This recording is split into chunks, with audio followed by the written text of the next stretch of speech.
Бул самынды биз деген баягы алып эле кол жугула деген мааниде сатпайбыз. Муну биз деген белек катары сатабыз да. Мисалы, муну бирөө белекке алса болот. Мисалы, бул самыны формасы менен, жана жыты менен, өзгөчөлүгү менен бул адамга жылуу сезим тартылат.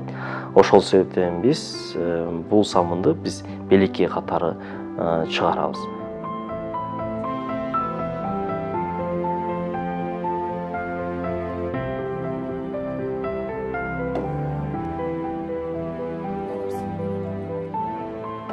Биякта иштеп жүргөн кыздар, балдар биз өзүбүздүн чөнтөгүбүздөн өзүбүз акчасы чыгарып, анан бул самынды иштеткенбиз да.